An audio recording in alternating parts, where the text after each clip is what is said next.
గెలుపులో లేని లాభాలు ఓడిపోవటంలో ఉన్నాయి. నేర్చుకునేవాడి కోసం.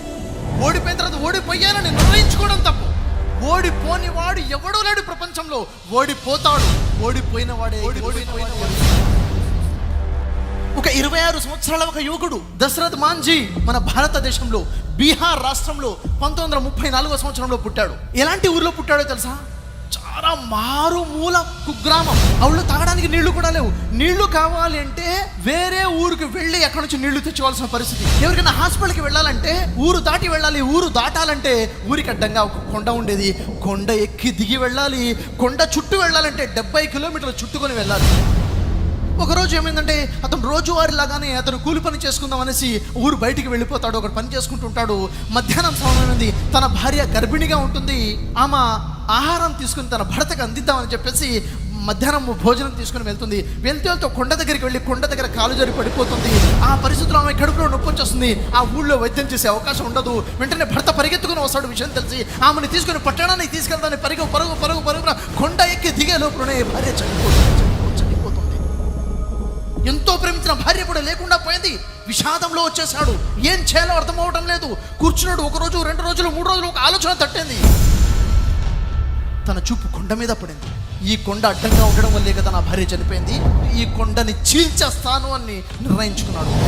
ఒక సుత్తి తీసుకున్నాడు. ఒక ఉలి తీసుకున్నాడు. కొండను పగలగొట్టడం మొదలు పెడతాడు. బంధువులు వచ్చారు, నచ్చ చెప్తున్నారు. ఊరు వాళ్ళు వస్తున్నారు, నచ్చ చెప్తున్నారు. మాట వినడం లేదు. కొన్ని రోజుల తర్వాత చెప్పడం మానేశారు. ఆ కొండ దగ్గరే ఉండడం మొదలుపెట్టాడు. వర్షం చూడడం లేదు, ఎండ చూడడం లేదు, చలి చూడడం లేదు. ఒకే లక్ష్యం, కొండను చీల్చాలి. 26 సంవత్సరాల వయసులో అనుకున్నాడు, చేస్తున్నాడు. 27 సంవత్సరాలు, 28 సంవత్సరాలు, 40 సంవత్సరాలు వచ్చేసాయి. 46 సంవత్సరాలు వచ్చేసాయి. 48 సంవత్సరాలు, 22 సంవత్సరాల జీవితాన్ని అక్కడ పెట్టేసి 36 అడుగుల పొడుగా ఉన్నటువంటి ఆ కొండని, ఈ 30 అడుగుల వెడల్పు కొండని చీల్చేశాడు. నాకు లక్ష్యం ఉంది, నేను చీల్చి చూపిస్తాను కొండనన్నాడు. 22 సంవత్సరాలు నాన్ స్టాప్ వర్క్ చేశాడు. ఒక రోజు ప్రయాణం పట్టి ఆ దారి ఇప్పుడు దాని ప్రయాణం అర్ధగంట మాత్రమే. దీన్ని చూసి బీహార్ గవర్నమెంట్ గుర్తించింది. అక్కడ పర్మనెంట్ గా రోడ్ ఎప్పించేసి దశరథ్ మాంఝీ రోడ్ గా పేరు పెట్టింది.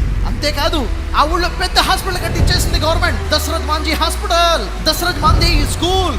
అంతేకాదు ఆ బీహార్ గవర్నమెంట్ తరపు నుంచి ఎవరైతే గొప్ప గొప్ప సామాజిక సేవ చేస్తారో వాళ్ళందరికీ ఇవ్వడానికి ఒక పెద్ద అవార్డుని పెట్టింది. ఆ అవార్డు పేరే దశరథ్ మాంఝీ అవార్డ్. ఎగ్జామ్స్ లో ఓడిపోతే జీవితంలో ఓడిపోయినట్టు కాదు. ఇంటర్వ్యూలో ఓడిపోతే జీవితంలో ఓడిపోయినట్టు కాదు. బిజినెస్ లో ఓడిపోతే జీవితంలో ఓడిపోయినట్టు కాదు. జీవితంలో ఉన్న రిలేషన్స్ లో ఓడిపోతే జీవితంలో ఓడిపోయినట్టు కాదు. ఏది పర్మనెంట్ ఫెయిల్యూర్ కాదు. ఎవరు కూడా మిమ్మల్ని నిలబెట్టారు ఓడిపోయినప్పుడు అందరూ సూటిపట్టి మాట్లాడే వాళ్ళే. ఓడిపోయారు, డోంట్ బ్లేమ్ అదర్స్. దానివల్ల ఓడిపోయాను, ఈమె వల్ల ఓడిపోయాను, ఇతని వల్ల ఓడిపోయాను, ఇలా జరగడం వల్ల ఓడిపోయాను, వాళ్ళు అలా చేశారు కాబట్టి ఓడిపోయాను. చరిత్రను సృష్టించేవాడు, చరిత్రను చదివేవాడు ఎప్పుడు